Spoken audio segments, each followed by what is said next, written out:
Did you know that mastering the perfect push-up can boost your upper body strength by over 30%? Sounds pretty awesome, right?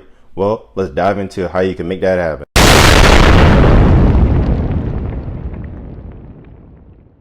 Alright, so here's the thing. Push-ups are one of the most fundamental exercises out there, but a lot of people struggle with them, or you're just not seeing the results you're after.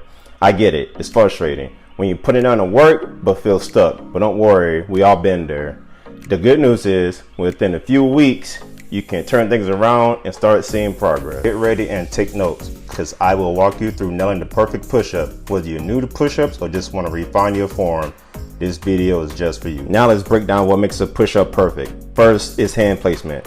This might seem small, but where you place your hands can totally change how effective your push-ups are. A good rule of thumb is to make sure that your fingers are pointing forward. Make sure that you spread your fingers out, guys, because this will cover a more larger surface area. You want to keep your hands shoulder width apart, your feet as well. Keep your feet in a neutral shoulder width apart position. You don't want it too wide, because that's going to defeat the purpose. That does nothing. That disengages the core, and you don't want to keep them too close, because having your feet real close touching each other like this means that you are working more stability on your core, and if you don't have good core, you will be off. Now let's talk about how you should get down. It's too easy, guys. Bend at the knees, push the hips back, and then lean forward. Catch yourself. This will put you in a perfect position. As you can see, I'm right in line. Keep your spine neutral, keep your head neutral. Don't put your head up. Do not tuck your chin in. All right, this will throw off your alignment. As you can see, my body is in a straight line. Abs are tight, butt is squeezed. I'm sagging in the middle. This means that my core is not tight. This is what you do not want. If your core is not tight, all right, you will mess up the whole exercise. As you can see right here, your stomach will sag. That's how you can tell that your core is not tight. And another way you can tell is when you go down and do a push-up, the first thing that will touch the ground is your stomach. All right, your back is arched, your stomach's touching the ground. This is a no-go. All right, wrong. Fix yourself. All right, next thing you do not want to do is flare out your elbows. Flaring out your elbows will put a lot of stress on your shoulder joints. I've had 2 rotator cuff surgeries. Trust me, this is not fun. As you can tell, and as you can see, I'm showing you from the side and from the front position.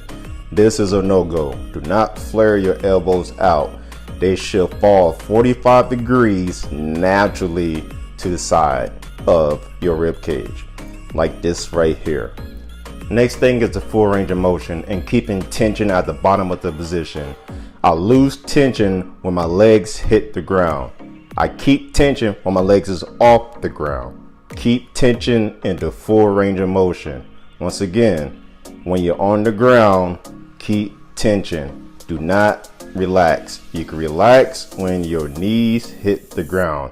Another no-go is doing these half reps.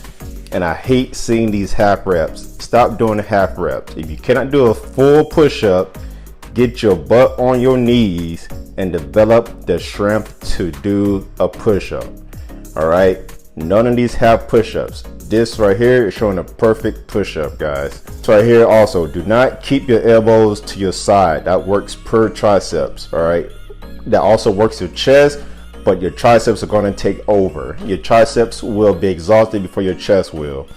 Here's the game changer. Making small adjustments in your push-up form can lead to huge improvements in how much strength you build and engage your muscles are. It's crazy how much a difference makes when you're just a little more mindful of your technique. Let me show you what I mean. Watch these small changes you can do to your push-up game.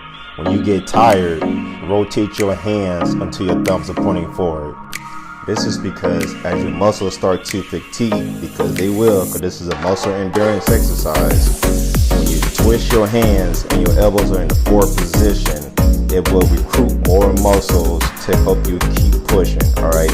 It won't make you do 100 more reps, but it will make you definitely do at least 5 to 10 more reps. Take it from a pro, all right? This will definitely help you do more. Now, once you master the basic fundamentals of the push-up, then you can start doing the sexy stuff, such as the kettlebell push-up. You got push-ups with the ball, turning it from side to side. As you can see, the plyometric push-up or the hand clap push-up. And then of course, no push-up advanced routine is not complete without the Superman push-up. All of the fundamentals apply. All right, then you have the diamond push-up. The diamond push-up is my favorite push-up because this will work your inner chest like no other. And that's it, my friends. That's how you do the perfect push-up. If you like what you see, like, subscribe, leave a comment. If you got anything out of this video, leave a comment. I make more, and I'll see you in the next video.